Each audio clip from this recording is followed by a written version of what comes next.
I have this crazy idea, this crazy dream, but I don't yet have the skills or the knowledge to pull it off. Well, hold on, let me share. 4 years ago, I built this camper trailer, and it pushed me in every way. I had to learn how to do metalworking, woodworking, carpentry, and I had to figure out how to make this whole thing fit together. And it worked. My wife and I lived in it for over a year, on and off, and it's very cool. I like it. But then something else happened. I got a sawmill. We've got 40 acres of land here on my family's property, and so I bought this to be able to mill up hardwoods and all the wood that we've got laying around here. And so the past few years, I've been really trying to learn the skills it takes to make my own lumber. All of this is leading to my master plan. I want to build a home for my family out of wood harvested from this land, a timber frame home, something beautiful that will last us the rest of our life. But that's the problem. I don't have the skills or the knowledge to do such a thing yet. But I got a plan, don't worry. Today, the next phase of this whole master plan takes place. I'm going to clear this spot, open it back up, and I'm going to build a timber frame cabin here. But not just any cabin. This cabin's going to be very, very unique, and it's going to push me in many ways. I can read textbooks, I can watch a million YouTube videos, but the way to actually learn is to take on big, all-consuming projects that I go to bed thinking about, I wake up thinking about, I spend the day working on, that push me and challenge me. That's how I learn. So, what I hope is through the design, the build, the carpentry, all the things that I learned building this cabin gets me that much closer to building a house. I've got a bunch of firewood over there I'm going to split up and get out of here. I'm going to brush mow this off. I've actually got the holes dug. I did that a couple years ago, and they're just covered up with metal. I'm sure they filled in a bunch, but I need to get them to where I can find them again so we can do this. And I love it. It's going to be nestled among these trees. We got the prairie grass to the south. I'm excited. Let's get started. Let's begin. Hey guys, want to interrupt this video. I own a company called pixelresto.com. I've been restoring photos for over 15 years. So if you've inherited some family photos you want restored, get them to me. I'll put a link in the description. You send me the files, I restore them, get them back to you. That's all there is to it. So pixelresto.com, link in the description. Back to the video.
Note to my future self, whenever you take this thing off, put it on level ground, block underneath of it, and grease it up. Bring a grease gun. Okay, that's all. I just want to learn a little bit because I do it every time.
Here's another project for me this winter. This old engine hasn't ran for over 10 years. It was just sat here. It might still run, honestly, but I don't know. Right now we just hook it to the back of the tractor, to the hydraulics, and run it that way. But it's incredibly slow. That pump and this pump are not the same. So the shaft just barely moves. It takes forever. So I want to either rebuild this engine, maybe it'll still run, just clean the carburetor up. Otherwise, I've got another engine I can put on here and replace the hydraulic lines, and I want to get this thing operational again.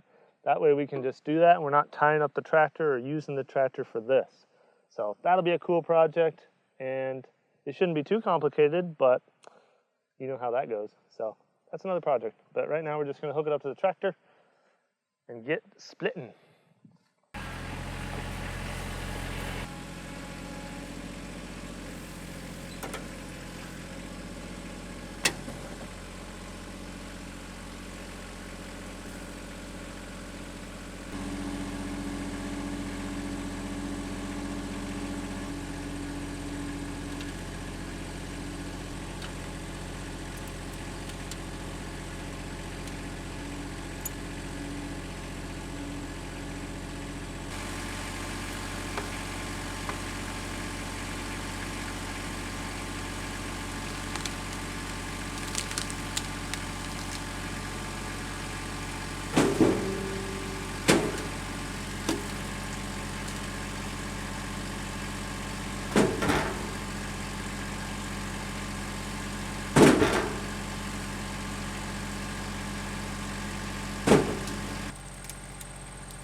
It's looking a lot better around here. These holes have filled in, so I gotta dig these back out. And I wanna get that done before the ground freezes. And I wanna get the posts in the ground and set before it freezes. I also, this could be a nasty winter, they're calling for one, so I wanna get the logs. I got a bunch of white pine up there. I wanna get a few of those trees dropped and brought back here so I can mill them up. The problem is they're down a big hill across a creek bed that I'm gonna have to build a bridge across and then up another big hill. So that's gonna be a project. But I'd like to get that done before we get snow, because once we get snow, then we're in a different situation. But I gotta get these dug out first.